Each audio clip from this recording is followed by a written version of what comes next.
Shalom, selamat bergabung dalam program Baca Alkitab setiap hari. Saya berdoa semoga Bapak Ibu Saudaraku semua diberkati Tuhan melalui pendengaran dan perenungan firman Tuhan setiap hari. Selamat mendengar dan merenungkan. Tuhan Yesus memberkati.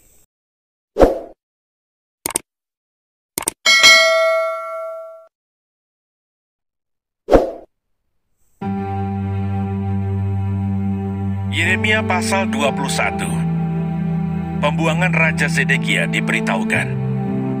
Firman yang datang dari Tuhan kepada Yeremia ketika Raja Zedekia mengutus Pasyur bin Malkiah dan Imam Sefanya bin Maaseiah kepadanya dengan pesan, "Tanyakanlah kiranya petunjuk Tuhan untuk kami, sebab Nebukadnezar Raja Babel memerangi kami. Barangkali Tuhan mau melakukan kepada kami tepat seperti perbuatan-perbuatannya yang ajaib, sehingga Nebukadnezar mundur meninggalkan kami." Kata Yeremia kepada mereka, "Beginilah kamu katakan kepada Zedekia, beginilah firman Tuhan Allah Israel. Sesungguhnya, aku akan membalikan senjata perang yang kamu pegang, yang kamu pakai berperang melawan Raja Babel, dan melawan orang-orang Kasdim yang mengepung kamu dari luar tembok. Aku akan mengumpulkannya ke dalam kota ini. Aku sendiri akan berperang melawan kamu dengan tangan yang terajung, dengan lengan yang kuat, dengan murka, dengan kehangatan amarah, dan dengan kegusaran yang besar.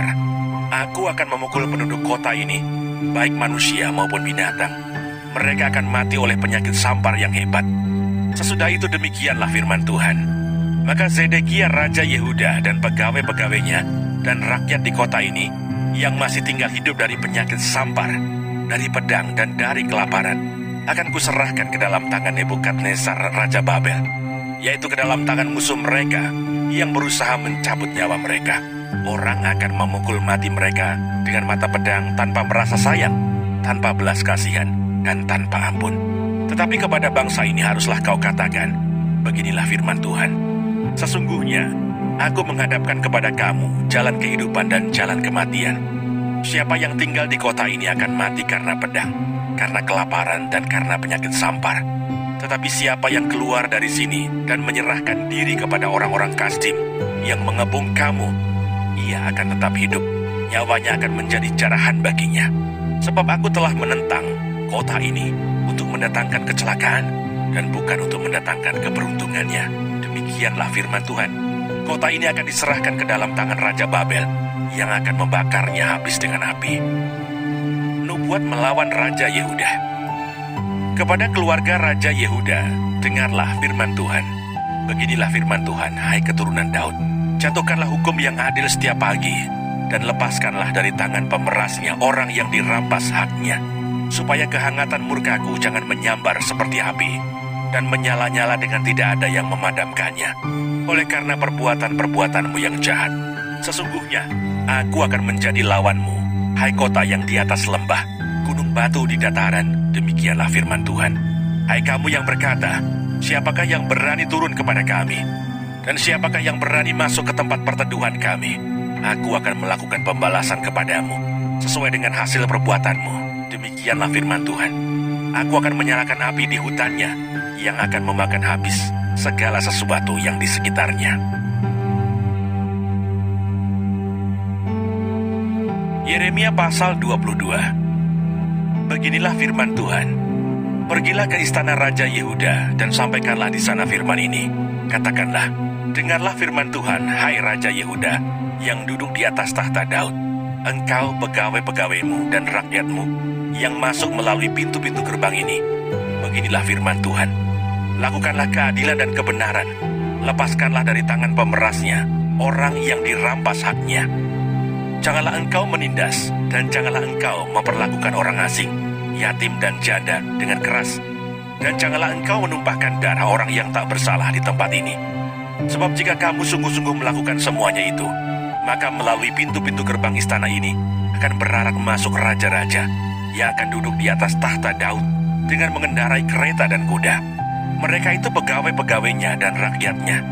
Tetapi jika kamu tidak mendengarkan perkataan-perkataan ini, maka aku sudah bersumpah demi diriku, demikianlah firman Tuhan, bahwa istana ini akan menjadi reruntuhan. Sebab beginilah firman Tuhan mengenai keluarga Raja Yehuda. Engkau seperti Gilead bagiku, seperti puncak gunung Libanon. Namun pastilah aku akan membuat engkau menjadi padang gurun, menjadi kota yang tidak didiami orang. Aku akan menetapkan pemusnah-pemusnah terhadap engkau, masing-masing dengan senjatanya.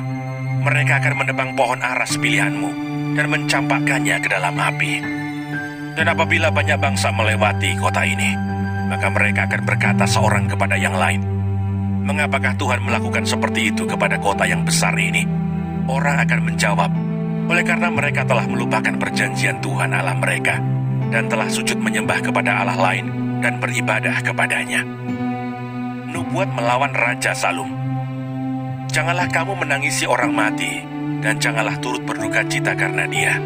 Lebih baiklah kamu menangisi dia yang sudah pergi, sebab ia tidak akan kembali lagi. Ia tidak lagi akan melihat tanah kelahirannya. Sebab beginilah firman Tuhan mengenai Salum bin Yosia Raja Yehuda, yang telah menjadi raja menggantikan Yosia ayahnya, dan yang telah meninggalkan tempat ini. Ia tidak lagi akan kembali ke sini, tetapi ia akan mati di tempat pembuangannya, dan tidak lagi akan melihat negeri ini. Nubuat melawan Raja Yoyakim.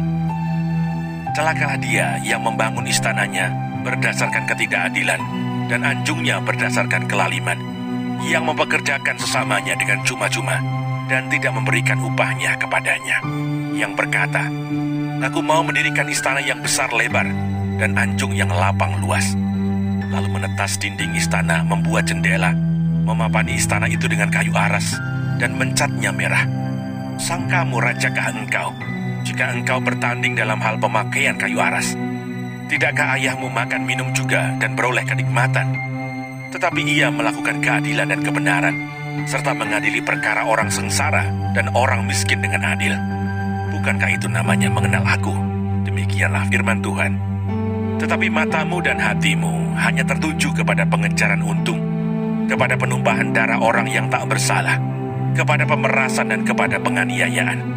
Sebab itu beginilah firman Tuhan mengenai Yoyakim bin Yosia Raja Yehuda. Orang tidak akan meratapi dia. "Aduhai abangku, aduhai kakakku." Orang tidak akan menangisi dia. "Aduhai Tuan, aduhai Sri Paduka." Ia akan dikubur secara penguburan keledai, diseret dan dilemparkan keluar pintu-pintu gerbang Yerusalem. Nubuat melawan Raja Konya. Naiklah ke gunung Libanon dan berteriaklah. Perdengarkanlah suaramu di pegunungan Basan. Berteriaklah dari pegunungan Abarim, sebab semua kekasihmu sudah hancur. Aku telah berbicara kepadamu selagi engkau sentosa, tetapi engkau berkata, "Aku tidak mau mendengarkan." Itulah tingkah langkahmu dari sejak masa mudamu. Sebab engkau tidak mau mendengarkan suaraku. Semua orang yang menggembalakan kamu akan dihalau angin ribut, dan para kekasihmu akan diangkut tertawan.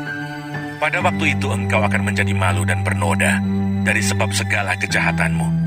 Hai engkau yang diam di gunung Libanon dan yang bersarang di pohon-pohon aras, betapa engkau akan mengeluh ketika kesakitan menimpa engkau, kesakitan seperti yang ditanggung perempuan yang melahirkan.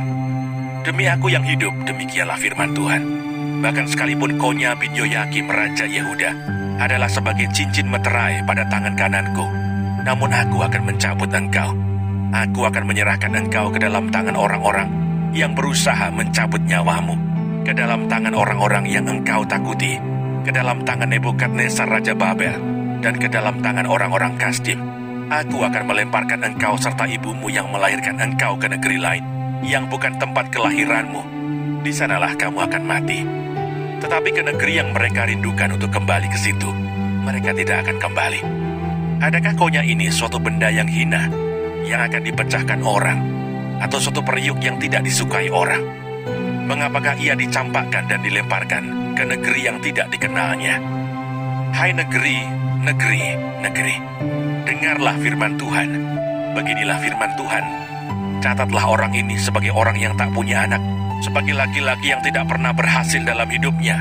Sebab seorang pun dari keturunannya tidak akan berhasil duduk di atas tahta Daud dan memerintah kembali di Yehuda.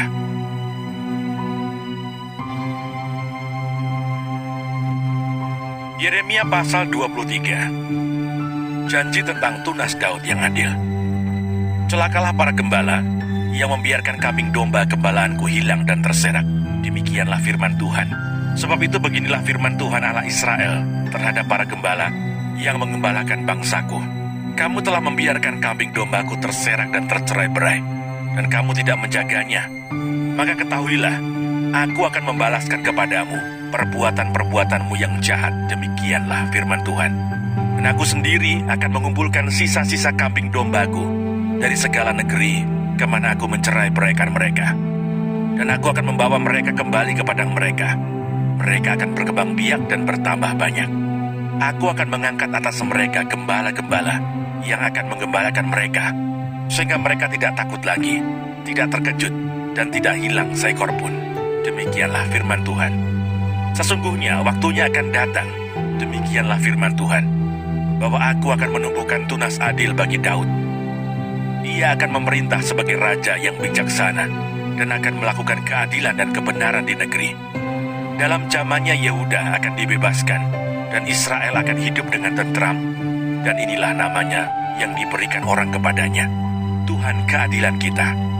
Sebab itu demikianlah firman Tuhan. Sesungguhnya waktunya akan datang bahwa orang tidak lagi mengatakan, demi Tuhan yang hidup yang menuntun orang Israel keluar dari tanah Mesir, melainkan demi Tuhan yang hidup yang menuntun dan membawa pulang keturunan kaum Israel keluar dari tanah utara dan dari segala negeri kemana ia telah mencerai-beraikan mereka. Maka mereka akan tinggal di tanahnya sendiri. Menentang nabi-nabi palsu. Mengenai nabi-nabi, hatiku hancur dalam dadaku. Segala tulangku goyah. Keadaanku seperti orang mabuk, seperti laki-laki yang terlalu banyak minum anggur. Oleh karena Tuhan dan oleh karena firman-Nya yang kudus, negeri telah penuh dengan orang-orang berzina.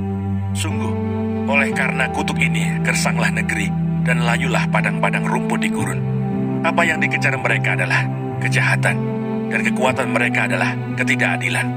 Sungguh, baik nabi maupun imam berlagu fasik. Di rumahku pun juga, aku mendapati kejahatan mereka. Demikianlah firman Tuhan. Sebab itu jalan mereka akan seperti jalan-jalan yang licin bagi mereka. Di dalam gelap mereka akan terserandung, dan akan jatuh di sana. Sebab aku akan mendatangkan malapetaka atas mereka dalam tahun waktu mereka dihukum. Demikianlah firman Tuhan. Di kalangan para nabi Samaria, aku melihat ada yang kurang pantas. Mereka bernubuat demi Baal dan menyesatkan umatku Israel. Tetapi di kalangan para nabi Yerusalem, aku melihat ada yang mengerikan. Mereka berzinah dan berkelakuan tidak jujur.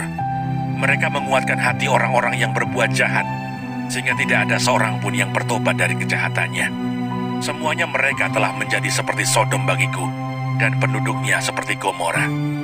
Sebab itu beginilah firman Tuhan semesta alam mengenai para nabi itu. Sesungguhnya, aku akan memberi mereka makan ibu dan minum racun.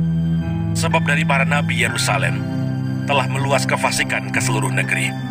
Beginilah firman Tuhan semesta alam. Janganlah dengarkan perkataan para nabi yang bernubuat kepada kamu. Mereka hanya memberi harapan yang sia-sia kepadamu, dan hanya mengungkapkan penglihatan rekaan hatinya sendiri, bukan apa yang datang dari mulut Tuhan. Mereka selalu berkata kepada orang-orang yang menista firman Tuhan, kamu akan selamat. Dan kepada setiap orang yang mengikuti kedegilan hatinya, mereka berkata, malapetaka tidak akan menimpa kamu. Sebab siapakah yang hadir dalam dewan musyawarah Tuhan, sehingga ia memperhatikan dan mendengar firman-Nya? Siapakah yang memperhatikan firman-Nya dan mendengarnya? Lihatlah, angin badai Tuhan, yakni kehangatan murka, telah keluar menyambar. Angin puting beliung dan turun menimpa kepala orang-orang fasik. Murka Tuhan tidak akan surut sampai ia telah melaksanakan dan mewujudkan apa yang dirancangnya dalam hatinya. Pada hari-hari yang terakhir kamu akan benar-benar mengerti hal itu. Aku tidak mengutus para nabi itu, namun mereka giat. Aku tidak berfirman kepada mereka, namun mereka bernubuat. Sekiranya mereka hadir dalam dewan musyawarahku, niscayalah mereka akan mengabarkan firmanku kepada umatku, membawa mereka kembali dari tingkah langkahnya yang jahat dan dari perbuatan-perbuatannya yang jahat. Masakan aku ini hanya Allah yang dari dekat? Demikianlah firman Tuhan, dan bukan Allah yang dari jauh juga. Sekiranya ada seseorang menyembunyikan diri dalam tempat persembunyian, masakan aku tidak melihat dia? Demikianlah firman Tuhan. Tidakkah aku memenuhi langit dan bumi? Demikianlah firman Tuhan. Aku telah mendengar apa yang dikatakan oleh para nabi yang bernubuat palsu demi namaku dengan mengatakan, aku telah bermimpi. Sampai bila mana hal itu ada dalam hati para nabi yang bernubuat palsu dan yang menubuatkan tipu rekaan hatinya sendiri, yang merancang membuat umatku melupakan namaku dengan mimpi-mimpinya yang mereka ceritakan seorang kepada seorang, sama seperti nenek moyang mereka melupakan namaku oleh karena Baal. Nabi yang beroleh mimpi, biarlah menceritakan mimpinya itu, dan nabi yang beroleh firmanku, biarlah menceritakan firmanku itu dengan benar. Apakah sangkut paut jerami dengan gandum? Demikianlah firman Tuhan. Bukankah firmanku seperti api? Demikianlah firman Tuhan. Dan seperti palu yang menghancurkan bukit batu. Sebab itu sesungguhnya aku akan menjadi lawan para nabi. Demikianlah firman Tuhan, yang mencuri firmanku masing-masing dari temannya. Sesungguhnya aku akan menjadi lawan para nabi. Demikianlah firman Tuhan, yang memakai lidahnya sewenang-wenang untuk mengutarakan firman ilahi.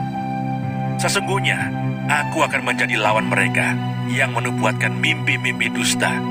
Demikianlah firman Tuhan, dan yang menceritakannya serta menyesatkan umatku dengan dustanya dan dengan bualnya. Aku ini tidak pernah mengutus mereka dan tidak pernah memerintahkan mereka. Mereka sama sekali tidak berguna untuk bangsa ini. Demikianlah firman Tuhan. Apabila bangsa ini, baik nabi ataupun imam, bertanya kepadamu, apakah sabda yang dibebankan oleh Tuhan? Maka jawablah mereka, kamulah beban itu. Sebab itu kamu akan kubuang dari hadapanku. Demikianlah firman Tuhan. Adapun nabi atau imam atau rakyat yang masih berbicara tentang sabda yang dibebankan oleh Tuhan, kepada orang itu dan kepada keluarganya akan kulakukan pembalasan. Beginilah harus kamu katakan, masing-masing kepada temannya dan masing-masing kepada saudaranya. Apakah jawab Tuhan atau apakah firman Tuhan? Tetapi sabda yang dibebankan oleh Tuhan, janganlah kamu sebut-sebutkan lagi. Sebab yang menjadi beban bagi setiap orang ialah perkataannya sendiri. Oleh karena kamu telah memutarbalikkan perkataan-perkataan Allah yang hidup, Tuhan semesta alam, Allah kita. Beginilah engkau harus berkata kepada nabi, apakah jawab Tuhan kepadamu? Atau apakah firman Tuhan? Tetapi jika kamu masih berbicara tentang sabda yang dibebankan oleh Tuhan, maka beginilah firman Tuhan. Oleh karena kamu masih memakai ungkapan sabda yang dibebankan oleh Tuhan itu, sekalipun aku mengutus orang kepadamu mengatakan, janganlah kamu berbicara tentang sabda yang dibebankan oleh Tuhan, maka sesungguhnya aku akan menangkap kamu dan membuang kamu dari hadapanku, kamu serta kota yang telah kuberikan kepadamu dan kepada nenek moyangmu itu. Aku akan menimpakan kepadamu aib yang kekal dan noda yang kekal yang tidak akan terlupakan. Jangan lupa subscribe, nyalakan loncengnya, like, dan share. Terima kasih. Tuhan Yesus memberkati. Shalom.